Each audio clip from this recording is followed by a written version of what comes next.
అక్కడ నుంచి కూర్చోబెడితే ఆ ఇంటర్వ్యూలో అవుట్ ఆఫ్ 42 మెంబర్స్లో from Andhra Pradesh I'm the only man got selected.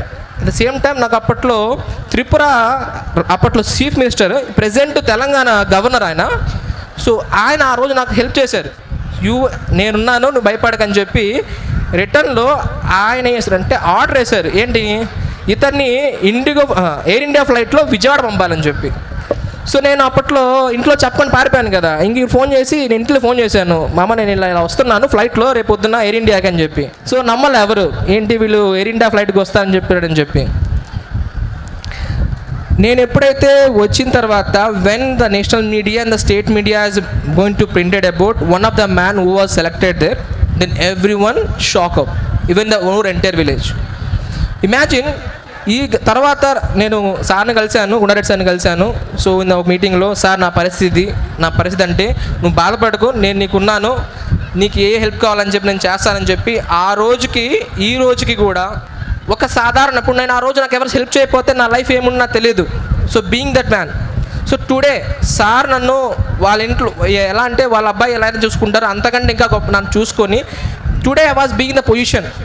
So ఈరోజు నా కింద ఒక మిడిల్ ఈస్ట్ జ్యూరిడిక్షన్ ఉంది. నేను ఏ కంట్రీలోకి వెళ్ళినా ఒక రెస్పెక్ట్ ఉంటుంది, ఒక ప్రోటోకాల్ ఉంటుంది. So most of thing, even I want meet go to Rashtrapati భవన్కి వెళ్ళినా కూడా నేను రాష్ట్రపతి భవన్కి వెళ్ళగలను. So even I want meet prime minister office I can go. Even ఏ కంట్రీలో ఉన్నటువంటి ఈజీగా నాకు వీసా కూడా ఎదురుతుంది. సో ఎలా ఒక సాధారణంగా ఒక పావర్టీలో ఉన్నటువంటి ఒక ఫ్యామిలీలో ఉన్నటువంటి నేను ఎలా వెళ్ళాను. So nothing is impossible, you can do it. ఏంటంటే ప్రతిదీ మనం చేయగలం. దానికి మెయిన్ ఏం కావాలంటే చాలా ఇంపార్టెంట్ అంటే ఒక బర్నింగ్ డిజైర్ ఉండాలి. మీ వాల్యూ తెలియని చోట మీరు బాధపడకండి. So you better look for your where you have value thing. చాలా ఇంపార్టెంట్. ఫర్ ఎగ్జాంపుల్, నేను చీమకుర్తికి వెళ్ళి సార్ గుర్తించారు కాబట్టి నా వాల్యూ సార్ నన్ను హెల్ప్ చేశారు.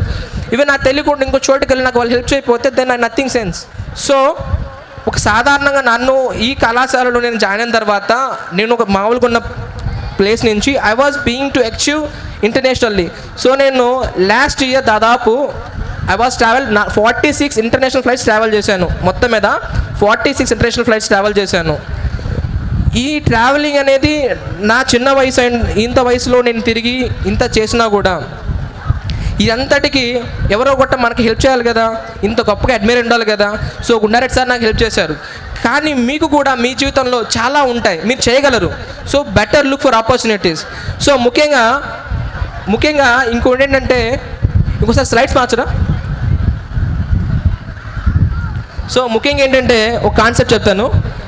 అసలు యుఎన్ అనే కాన్సెప్ట్లో మాలాంటి ముఖ్యంగా ఏంటంటే స్లైడ్స్. సో మెయిన్గా ఏంటంటే లైఫ్లో చాలా కాంట్రిబ్యూషన్ ఉండాలి. సో మీరేం చేయాలంటే, నాకు సార్ చెప్పారు, నాకు ఒకసారి, బాబు సార్ నేను ఏడుస్తూ ఉండేవాడిని, సార్ నా బతకాలని లేదు, మరి ఏంటి నన్ను బాగా ఇబ్బంది అయిపోయింది, ఇంట్లో ప్రెజర్ అయిపోయింది, ఫైనాన్షియల్గా ఏం లేదంటే, సరే నాకు ఒక స్టోరీ చెప్పొచ్చారు. ఒక అతనంట ఒక రాయి తీసుకుంటాడు, ఒక పిల్లవాడికి వాళ్ళ రాయి ఇస్తాడంట. ఆ రాయి ఇచ్చి ఈ రాయి విలువ కనుక్కొని రమ్మంటాడు. So find the value of the stone, అంటే ఆ యొక్క రాణి యొక్క. సో ఏం చేస్తాడంటే ఆ పిల్లవాడు ఫస్ట్ ఒక బంగారు వ్యాపారి దగ్గరికి వెళ్తే అతను చెప్తాడు, నేను దీన్ని 5 రూపాయలు తీసుకుంటా అంటాడు. ఒక వజ్రాల రాయి దగ్గర తీసుకెళ్తే, సరే నేను దీనికి ఒక 50,000 ఇస్తానంటాడు. అదే రాయి తిరిగి ఒక పురావస్తు శాఖ దగ్గర తీసుకెళ్తే దాని యొక్క చరిత్ర తెలిసి అతను దీన్ని విలువ కట్టాలని చెప్తాడు. సో అదేవిధంగా మీ యొక్క వాల్యూ అనేది ఎక్కడో గుట్ట చాలా ఎక్కువ ఉంటుంది. So you have to find you better your self. So ముఖ్యంగా చెప్తాను, నేను చైనాకి వెళ్ళినప్పుడు అక్కడ కంట్రీలో ఒక ఎడ్యుకేషన్ పాలసీ ఎలా ఉంటుందంటే, అక్కడ పిల్లవాళ్ళు 3rd క్లాస్ నుంచే they are on hands on session. ఎలా అంటే అక్కడ ఉన్న లోకల్ గవర్నర్ని అడిగితే ఆయన చెప్పుకొచ్చారు, మా పిల్లవాళ్ళకి 3rd క్లాస్ నుంచే వాడికి మెకానిజం అంటే ఎలా ఉంటుంది. ఫర్ ఎగ్జాంపుల్ అతను ఇంజనీరింగ్ వెళ్ళాలనుకుంటే ఆ 3rd క్లాస్ నుంచి అతనికి ఈ కార్ ఎలా తయారవుతుంది, ఆ కార్లో ఇంజన్స్ ఏ విధంగా ఉంటాయి, సో దాని మెయిన్ థింగ్ ఎలా ఉంటుంది అని అలా వాళ్ళు చేశారు. ఇలాంటి ఒక సిస్టమ్ వాళ్ళు ఫాలో చేశారు. ఈవెన్ అక్కడ ఎవరు కూడా మొబైల్ మీద డిపెండ్ అవ్వరు. Every person in China they are very attributed towards to the making innovations. అక్కడ ఎలా అంటే first innovation is a concept. ప్రతి పిల్లవాడు ఏంటంటే అదొక డిగ్రీ రావాలంటే ఈజీగా మనలా ఎగ్జామ్ రాస్తే ఇవ్వరు అక్కడ. అతను ఈ should be submit on research paper submit చేయాలి, ఒక ఇన్నోవేట్ చేయాలి. సో వాళ్ళు చేసినప్పుడు మనం ఎందుకు చేయలేం? So according to them we have more resources and more technology and more innovative.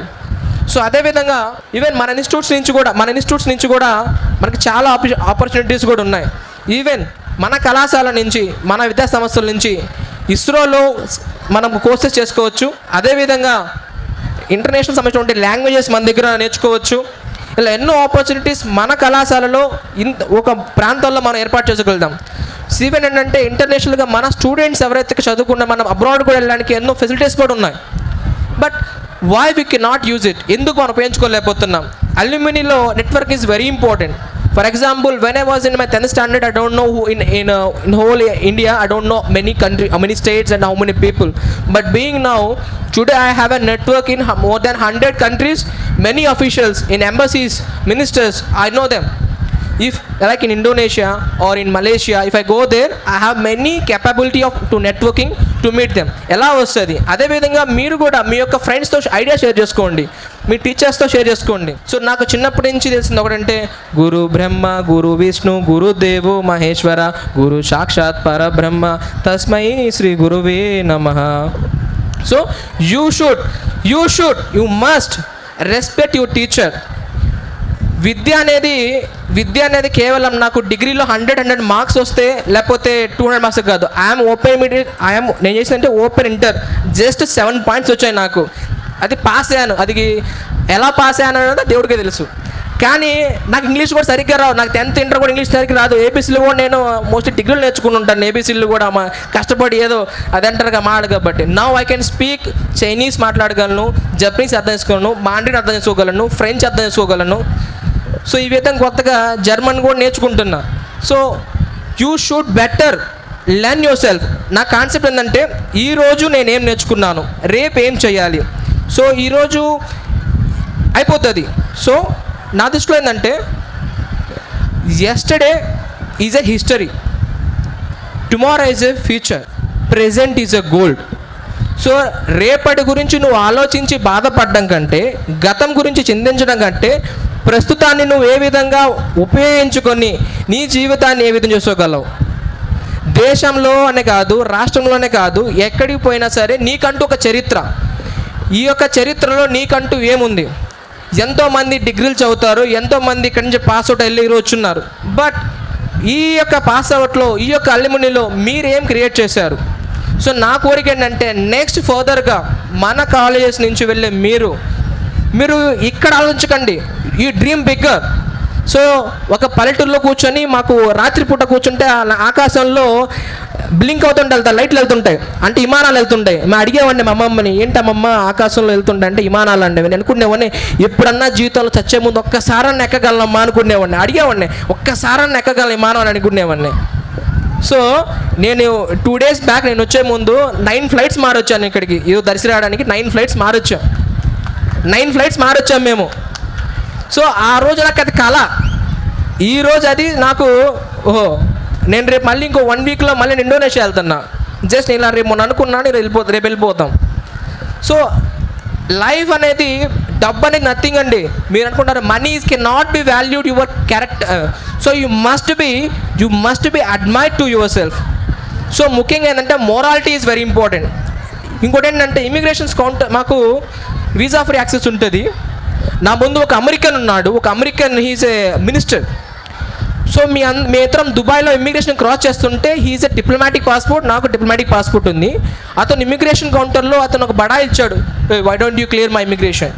So ఆ ఇమిగ్రేషన్ కౌంటర్లో దుబాయ్లో అతనికి ఇమిగ్రేషన్ ఆపి నేను వెనకాల నేను వెళ్ళాను.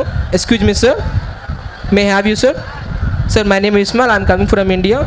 So this is my passport, can you clear my immigration? So దీనికి ఎలా ఉంది, can you clear my immigration? You not.